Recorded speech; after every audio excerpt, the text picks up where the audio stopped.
Tonight, I'm going to suggest to you that at the heart of all competencies that you've got in your profile for an engineer are 7 conversations.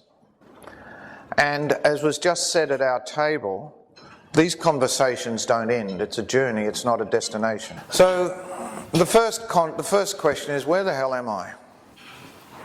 What is it? What is the context in which I'm operating? The second is, why am I here? The third is, who am I in all of this? What do I hold dear? What is important to me? What is sacred to me? What perspectives shall I bring to bear on my leadership or the leadership I see in others around me? What approaches should I be taking and what shall I do? So what we're talking about here is context, mission, identity, values, frames, strategies and processes, and behaviour and actions. You'll get the idea that at the core of it all is context. Leadership exists in a context. The context of someone like a group of women I was working with earlier this week in the health sector is very different to the context of an engineer working in Parsons Brinckerhoff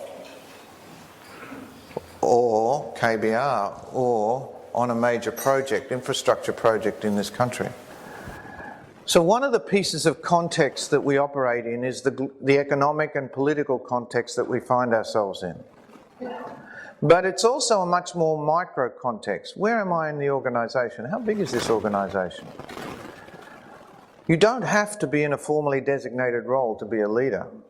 A colleague of mine says that leadership is exercised whenever anyone does anything that increases either the effectiveness or the satisfaction of a group.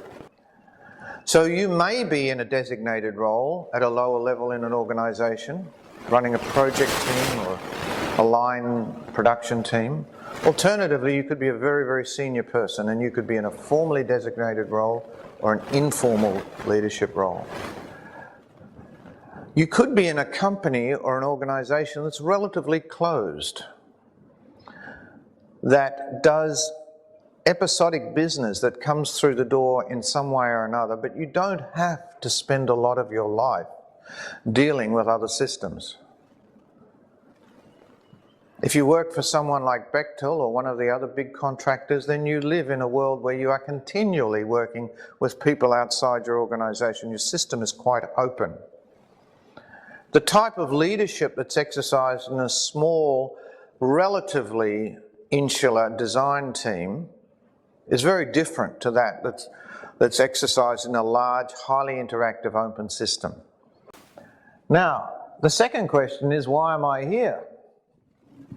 Now, why am I here sounds a bit philosophical, but in fact it has profound implications for the people that we lead. Am I here to exercise command and control? Well, if I worked inside an organisation in the 1950s and 60s in this country, I probably am. If I worked and grew up and got my mental models in the 1970s, then I was probably here to undertake a transaction. A transaction where I will provide leadership to you in return for your service, energy and effort. If I happened to grow up and be trained in a series of leadership in the 1980s and mid-90s, then I'm here to transform you as your leader. Transformational leadership. Unfortunately, a lot of leadership schools haven't got out of this one yet. As a leader, if you are my subordinates or followers, then it is my job to transform your thinking, your feeling, your motivation, your work, your energy, whatever it happens to be. And if I don't do that, well, then you sack me or your board sacks me and they go find another one who's supposed to be equally or even more transformational than I am.